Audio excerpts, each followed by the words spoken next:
Good morning, everybody, and thank you for coming today. I'm going to start this off with a couple of questions. How many of y'all like to fish? A couple, few, some more? Good, good, good. Okay, how many of y'all drink water? Okay, there was one or two that didn't answer yes to either one of those. Maybe I'll see you Friday night. But the point is, we all have something to talk about because my company is about fishing, and it's about the problem of lead litter that comes from fishing that's contaminating our water supply. Okay. In 2011, we were in the northeast part of the United States looking over different colleges for our daughter, and that's when I came across lead-free fishing laws in the states of Maine, New York, Massachusetts, and New Hampshire.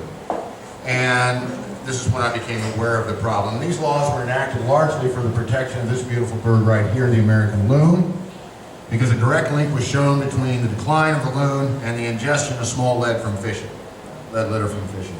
And so, with the link, they had the lead-free laws come into effect in those states, and they've had a real positive effect on the stopping the decline of waterfowl in those states. So anyway, I began to look at the different first wave green solutions that were being offered fishermen. And typical of first wave, I mean, I know we've got to start somewhere always, but they were less than innovative a lot of the time. They were hard to get, and they were very pricey a lot of the time. And so I began to think, what's the deal? How are we going to replace lead? What do we got to do? What's lead got? I mean, seriously. Lead is a toxin. It's a neurotoxin. Why on earth would we use it to do anything? Well, it's a perfect metal, except for this particular quality. For low temperature metallurgic applications, lead is what you can use. Lead has a lot of, so why use lead? Well, it's cheap, it's available, and it's craftable. So if you're going to compete with lead, then you need to meet it on those positive qualities. You need to meet it on those positive terms. So come 2015, we decided to leave our jobs as chef consultants for school food programs, and start Glasswater. And I began to design, and Kathy began to support me as I designed. And we started coming up with some ideas. Now you might say, well, how big is this problem anyway? I haven't heard about it. Well, it's not maybe a red light problem like the Flint, Michigan episode, but it is a problem that's kind of like a creeping death. It's just going along without us really knowing about it. But very conservatively estimated, and this is a conservative computation, over 2,000 tons of lead litter going to our rivers, lakes, and shore waters every fishing season. That's 150,000 tons of lead that have gone into our waters since these products began to be mass produced after World War II. Now that's a sobering statistic, and it becomes more so when you consider the fact that a piece of lead the size of a grain of salt can have a negative effect on your body. You move that up to 2 or 3 grains, and you're going to suffer some permanent damage to your body, and you may even start to show symptoms. So we know that the lead harms us, it harms wildlife, and not just loons, it's mergansers, it's ducks, it's swans, and then anything that dies from eating lead, the coyotes, the hawks, the eagles, and so on that consume and scavenge, then they become a second generation lead carrier, and the problem just gets worse and worse as you go up the line.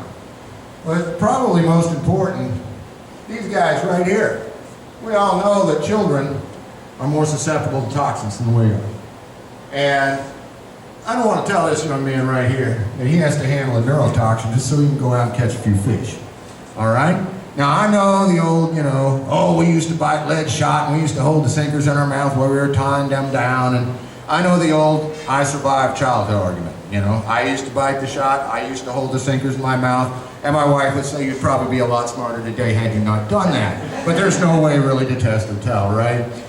But the point is, the I survived childhood argument is a lot of fun, but we can do better for these kids. Now, how are we going to do better? What are we going to do? We're going to go out, well, one option is go up to the State House and make a bunch of laws. And that's one way to go at it. And in New Hampshire and Massachusetts, when they saw a direct link between what was happening and the cause, it was an opportunity to make a law about it. But I want to go bigger, I want to go better, and I want to go more pervasive. And I think the free market can solve this problem and do so profitably, because 99% of fishermen are environmentalists by heart, simply because a clean, healthy environment supports more fishes and more places to go catch them. All right? And so only the most stubborn person, if I can give him a lead product, a lead-free product that competes with lead in terms of performance, in terms of price and in terms of availability, they don't need a law. They don't need to be coerced into changing. They will change on their own and use lead-free products on their own. Okay, so my problem is I started designing away and I came up with different products, and I was of course focusing on the types of products that cause the most problems, which is what we call small lead in fishing. Although big lead also deteriorates when it gets lost in the environment and eventually contributes to contamination. As far as the law and the wildlife, small lead is where it's at. So there's some spinners I made, and I substituted, instead of lead body weight, I substituted iron. And then here's some hematite, which is a type of iron. These are weights made out of hematite. And I looked at I have all kinds of different things. I got a couple notebooks at home all full of this stuff. But nothing had the profit potential, nothing was attracting the kind of interest. None of these products were quite right. I could just feel it. And so I was thinking, what shall I do? And then early one unseasonable morning in 2016, in February 2016, I was coming out of the sleep. And I got this idea for a lure.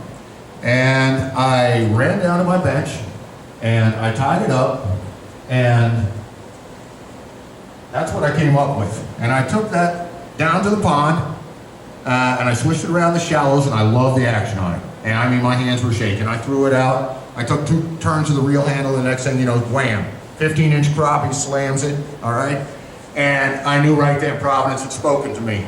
My fish angels was singing in my ear right there. This is the one I'm going to take from prototype all the way to the marketplace. And so I had my product. I was ready to go. I was ready to get going.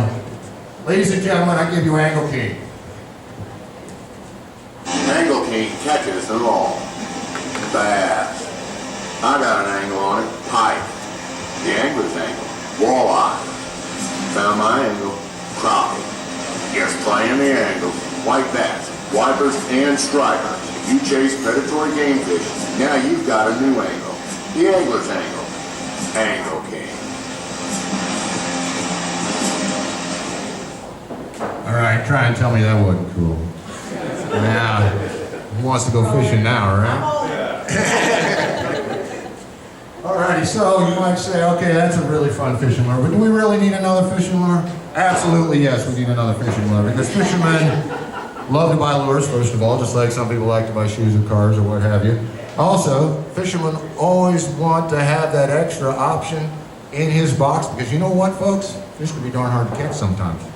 Now, also, it's important for the lead-free movement to have a lure that's going to be a classic lure. Right from the get-go, it's being made from lead-free materials. So this gives the lead-free movement some traction, some legitimacy. And as far as our product, our company, Glasswater, Angle King is our flagship product. This is a product that gets attention and hopefully will continue to give us profit enough to start developing our other ideas. And under the flagship of Angle King, then we'll bring along all the other products that we need to bring. And as the particular lead-free material we use on this is tin. Okay, so you got a product. Who's going to buy this product? Well, let's start out with the 48 million people that fish at least one time a year, and the average is 16 times a year. And the beautiful thing about these people that fish is that 17 million of them are kids. And so, 17 million of them are kids, and this is a huge concern, because we want to keep our youth away from things that might make them sick, might cause them problems. And if you've got a parent that's shopping, and they've got the choice to buy lead equipment or lead-free equipment for a child, you can better believe that if the price is comparable, they're going to buy that lead-free equipment. All right, so.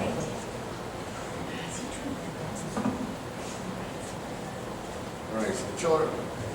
Okay, so now, what exactly are we doing with Angle King? What's our competition? What makes us? Oh, we're going to talk about marketing here real quick. Pardon me. We have an online store, glasswaterleadfreelures.com. And also we have a YouTube channel that we're just getting started. I have one video on there, how to tie, how to assemble a jig kit so you can tie your own jigs. But we plan on developing more and more channels. I'm up to 13,000 views, which I know that's small potatoes for a lot of things. We have an Instagram optimization company that we've looked into and plan to use. We're also planning to develop the tools Facebook has to help.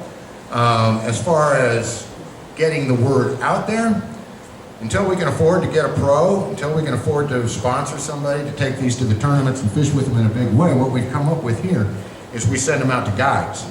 Okay, I'm developing a network of different guides, and the beauty of a guide having a lure, repping a lure for you, is that the client uses the lure, client catches a fish, client loves the lure, client buys the lure, client sends pictures home with the fish, with the lure hanging out of its mouth, and now you've got this network. The guide gets the client into more fish because he's using a really good lure. It's just win-win-win all around for everybody. And now you've got a whole bunch of reps scattered around the country that the customers are coming to them, and the lure is getting results right there. And then as far as our markets, of course, one reason I decided to come up here today is because we love our central Missouri fishing. Our Ozark fishing is nationally known, and this is a great fishing area of the country, so we're going to push it around here. Of course, we're going to go up into the lead-free states, and then we're going to go to the states that are kind of leaning that way: Minnesota, Michigan, the Pacific Northwest, California. There's a lot of lead-free interest there, whether they have outlawed it or not. Now, who are we competing against? Well, let's start with this one right here. The lure I'm making, this lure angle key, is what's called an underspin. It simply means the spinner is underneath. Now, if you're not familiar with fishing, there's spinners over the top, spinners on the back, and so on. This one was invented in the Ozarks in the mid-1950s. A guy named Brett Hall and his son came back from college with a business degree, took it to Blakemore Lures, and Blakemore developed into a national product, and you can still buy these, although anywhere. And I make my own out of lead-free materials. Everything I'm showing you here is a lead-based product. We're only about 5% of the market right now with lead-free material. Now, this is an underspin by Fish Head. It's got a really beautiful nickel-plated brass blade. It's got a ball-bearing swivel, a gorgeous head design, gorgeous paint job. Everything about it's gorgeous. It better be, because that lure runs $5 to $10 depending on the size. Just for that right there, just for the head and the hook and the spinner.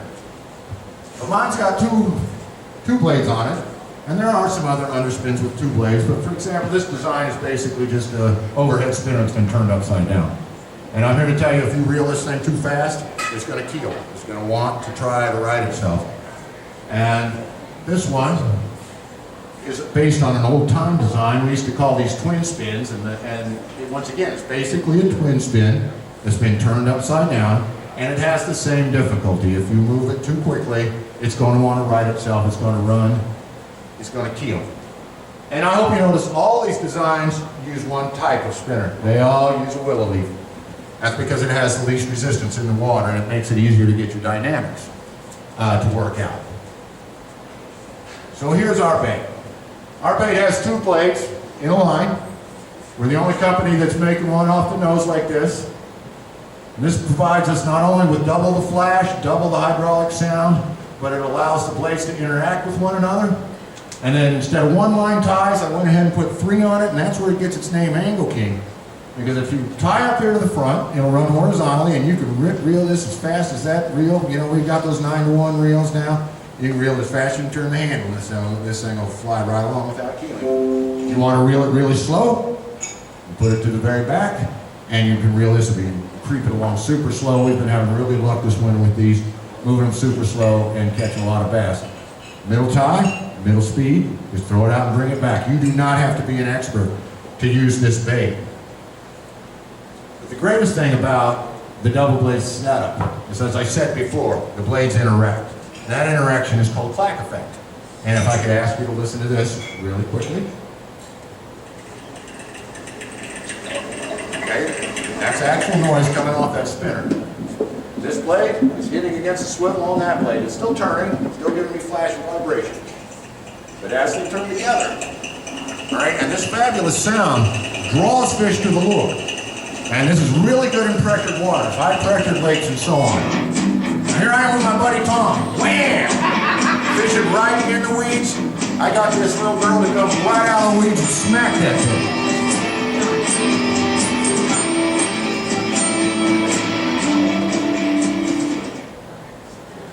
Let's go fishing, right?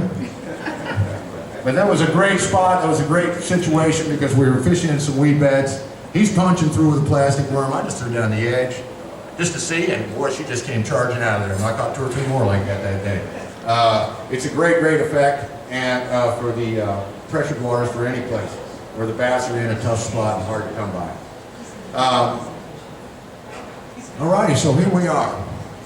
We started off up here, and now we've come all the way to a product. We're a second stage company. We've done a lot of sweat equity, a lot of stress, a lot of worry. We've had a Kickstarter campaign. We've done many things, and we've come a long ways. And we're just now getting our LLC formed, which we're super happy about that. Got a lot of things going on. We're always looking for more interest, though, in terms of funding, in terms of ideas, and so on like that. But the thing is that we brought Angle King a long way. Kathy and I are small business people. We used to have a restaurant. We used to be in the consulting business. And so this move to this kind of manufacturing environment has led us to seek out help and resources to fill in the gaps in our knowledge. Right now, Angle King alone would be a great little company for somebody. Maybe not so little. It's going to sell a lot of lures, but our vision is bigger. Glasswater's vision is bigger. We want to contribute to a lead-free future for fishing in this country and around the world. And for us, that starts with Angle King, because Angle King catches them all. Thank you very much for listening to me this morning. I appreciate it.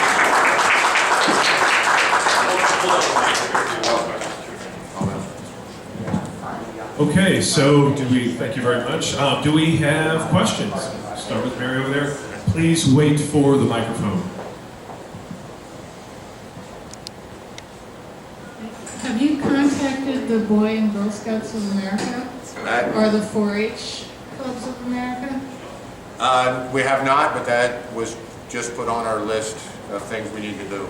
That's great that you said that. Because you get in there and they supply the camps and then everybody gets a birthday presents. Well, we have a lot of ideas. We had another person suggest they use it as fundraising and so on. So yeah, good stuff. Thank you.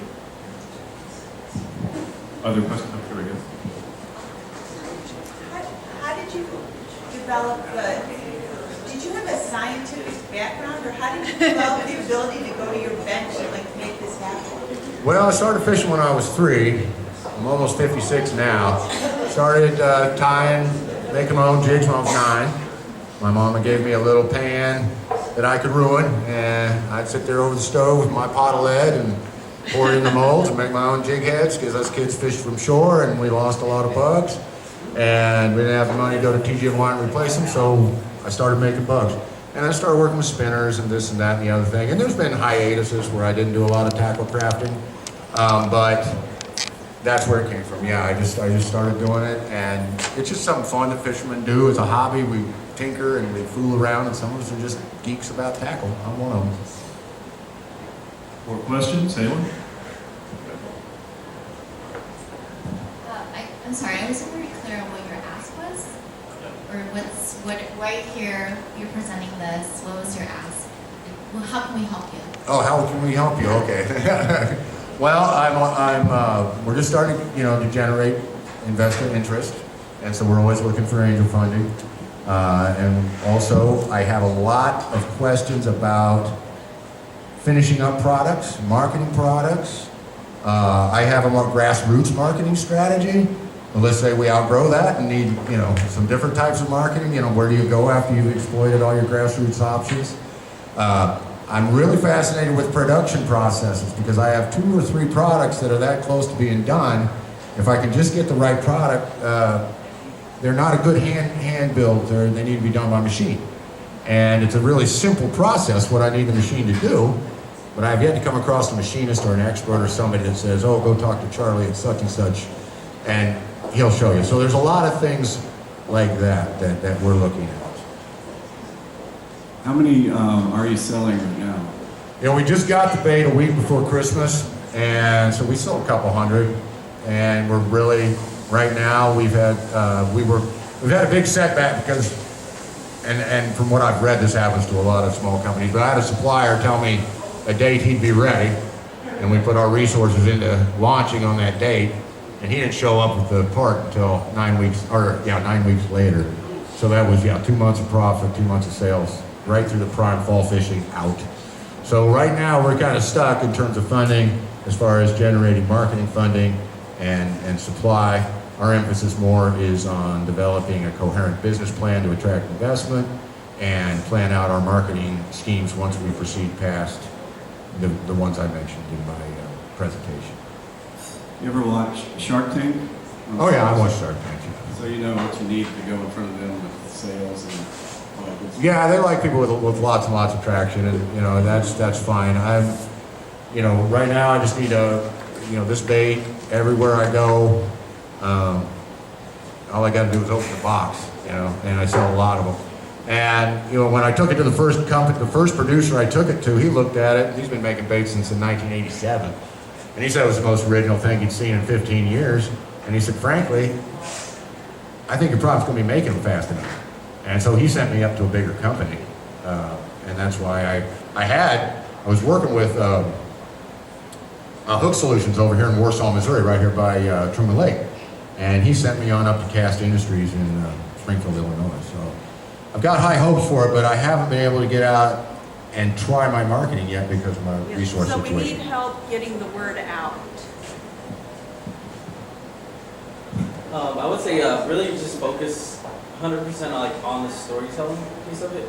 Like I don't fish, but I would buy it right now. Yeah. So like because you told the story and it was amazing. Yeah.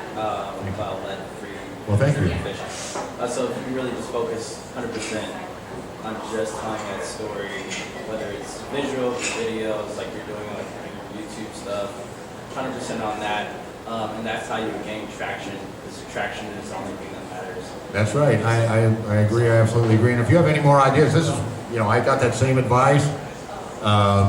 You know, take your checkered personality out there and sell the lures best you can. And that's the reason I'm here, because I had somebody said, oh, the first place you ought to start is 1 million cups. So I ran down and did a presentation at 1 million cups in Kansas City. And then, you know, but if you have any suggestions about, you know, I'm trying to get on with the public library system to do some seminars, some classes. I've been trying to get some clubs to let me come and talk and so on, but I haven't had as much luck. So I fully agree with you, but if you have any ideas on venue, I'm all ears. Yes, Jason. How about the Missouri Department of Conservation? Have you got in touch with them? They do plenty of fishing classes. Well, I should do that. I'm going to take that down. And also I would like to, you know, I should get a hold of the fishing game because the lead-free fishing is always of a big interest to them. They're very, of course, environmentally aware and environmentally active. Two Yes, quick sir. questions. Number one, like your competitors, is it one big conglomerate that owns all the, like, is it one company that makes all your competitive lures, or is it a bunch of little companies? How's the landscape? The landscape is interesting because when you usually have you have an original equipment manufacturer make your bait, and these are what are called wire baits, these kind of things I'm showing you today in this bait that I've invented. And wire baits are what's causing a lot of the problem in this lead situation. So some of the companies are really big, like Strike King, for example. Strike King doesn't really make anything, but they market what are called hard baits, wire baits, plastics, all of it, okay? And they do the celebrity route. You know, the Kevin Von Dam is a famous bass fisherman and all that. Now, as far as like the spinner companies, I don't know how big Sioux Spin or Picasso or Fishhead are. I know Fishhead's doing better than they did because they had a guy win the Bassmaster Classic 2 or 3 years ago, 3 or 4 years ago, using one of the bugs. So we were talking about lead-free. Oh, lead-free. Are you talking about the baits I showed you? Yeah, that's what I thought. Okay, so there are some big companies, but there are tons and tons and tons of small companies. And this is the thing about lead-free right now, is that most of the small companies that I'm aware of are picking one bait or one part of the problem and replacing it. For example, one of my favorite companies is Rocky Ledge Tackle in New Hampshire, and he makes spinner baits. And he makes some of the most beautiful spinner baits out of pewter you ever see. And he keeps his price pretty competitive, mainly because he's making them himself. And he owns a tackle shop, and then he has a production shop out back. It's a really good setup. But there's a lot of the companies in lead-free are that size. And like when it comes to, like I know fishing weights is about a $200 million market, but it's actually a lot bigger than that because there's a lot of garage shops that just buy a pallet of lead, set up their lead pot, and deal catfish, weights out of the house. So yeah, it's hard to tell. So, big worry is then, what's to keep one of your big competitors from just saying, I'm going to make lead-free lures? Do you have intellectual property have a patent on us or something? We are working on our intellectual property. Right now, we're getting our trademark, registration and that kind of a thing. And we're looking at patenting and exactly how we're going to, cover it. But what we found out, and I've been listening to a lot of different people on that particular topic, because it's not very clear, okay? What protections it provides, what it allows you to do, and what it doesn't allow you to do. And it always tends to, the attorneys always tend to start throwing around really huge financial numbers when they get into talking about patents. And my thing is, somebody decides to make it lead-free, if Strike King, say, would try to go around me, well, that might be a good thing, because the only reason they're going to try to rip me off in the fishing business is because I have a proven product. I'm making sales out the wazoo. So, since my overall goal is not to make all the money and have all the money for myself, but to solve this lead-free problem, to be a project, an ethic, the mission of the company, that wouldn't necessarily be a bad thing, because I will always have the original. And just like everybody makes spinners now, Mepps spinners were the #1 spinner in the world in the 1950s. They're the #1 spinner in the world today. You can hang on to your spot in the market even if somebody does come and rip you off in the fishing business. Any more questions? Geez, got a couple more. Hold on. What's your cost to make and what's the lead time? They cost us about $260 to make. The suggested retail $688. What's the lead We're time? making them ourselves, so. How long does it take for you to make one? How long does it take to make one? It takes me 2 minutes. Okay, so the cost is cheap. It takes very little time to make it. Why don't you just make a bunch and give it out to influencers and have them promote your product? Because I think that's like the best way that people, like, for me, I've thought about this a lot because like my cost is high enough where I have to be very, very selective. But for you, all you have to do is send something to them, put something on your product that is clearly marked to be your branding so that they know who you are, and whenever they use it, they can talk to other people about it. So, I mean, that's much cheaper than if you were to do like a Facebook advertisement, because Facebook advertisements are going to cost you acquisition cost of like, I don't know, $2, $3. I don't know how much, but like at minimum. And Right. so, you might as well just give out your product for free and No. have people use it. That's a perfect strategy. It's a great strategy, and it's how it's done. I mean, when we talk about pros nowadays, we're not talking necessarily about people that fish for money, but we're talking about pros short for promoter. And when I'm on Instagram, I'm always looking at different fishing folks and thinking, well, that guy would make a good promoter. Well, like the first gentleman you saw holding up the bass, his name is Farrell Drake. He's a bass fisherman in North Carolina. I send him prototypes way back when. And that's when he caught that nice bass and sent me some pictures. He's caught several nice fish and sent me a lot of pictures. So I agree with you completely. That's where the guide strategy came up, Send a guide a dozen baits, let him pass them out, and then the beauty of it, he doesn't just have word of mouth. He's taking them, they're getting right on the fish right there. Yeah. But yeah, and then kids off of YouTube, I pick them out, kids off of IG, and I call everybody that's under 50 a kid. Yeah, so I hear you. You're absolutely right.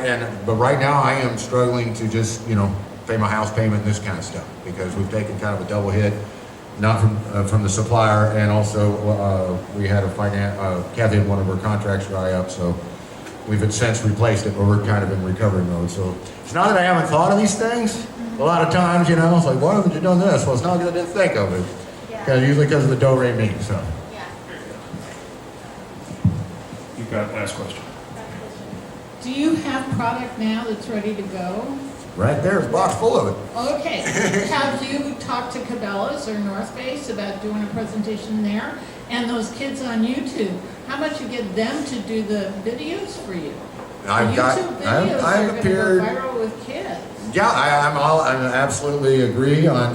Now, as far as going to a big company, I don't want to get into a whole bunch of long stories, but I had a chance to get into Bass Pro. I had a guy that thought he was going to get a product in.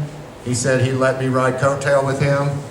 And that's why it really drove me to finalize who I was going to have make it, what it was going to look like, because he goes, if Bass Pro says yes, they're going to order 40,000, 50,000 units. They'll give you 30 days to turn it around, and you do not want to start looking for a supplier at that point. And so but that kind of fell through because they didn't take his product, so he didn't want to help me out anymore. And so we've been doing this, ground up out of the kitchen, and we don't have enough production capacity to handle a $40,000 commitment right now in terms of turnaround time from the manufacturer and so on. Also, until my IP protections are thoroughly in place, I'm not going to go to somebody with really deep pockets. Even though Bass Pro is not in the business of developing products, they really just want to buy the best stuff out there and resell it. So, you know, it's in my mind, and it never won't be in my mind, but I am going to start groundswell first, and hopefully Bass Pro will be like, hey, tell one of the executives, how come I haven't heard of this, you know? How come you guys haven't brought this to me? How come we're not selling this? Maybe I'll get in through the back door that way. All right, and I do want to second the gentleman's comments about the Missouri Department of Conservation. It's actually a really well-run organization, and they're very powerful, and you can actually get things done with them. I know people that have dealt with them, so that's a really good Do person. you know anybody in particular? I don't know to any in particular contact? there, but I do know that there are, anyone that's ever dealt with them, they're actually a responsible organization. Well, good. I'm glad they're responsive. That puts them Right. above KDWP. Right. We have on the Kansas side, yeah. And, yeah, so I think you know, you need money, and you need people to help you, and marketing is your big issue. Yeah, marketing and just ideas in general, you know. I mean, I had a meeting yesterday with a gentleman that, you know, he's a potential investor, but he's like, you know, trying to clean me up, make me look good. He's like, you've got to have a business plan, you've got to value your company, and he taught us, you know, all these different ways we can do that. So, you know, we're just going as we go. Yeah. All right, well, thank you very much. Thank you, everybody, for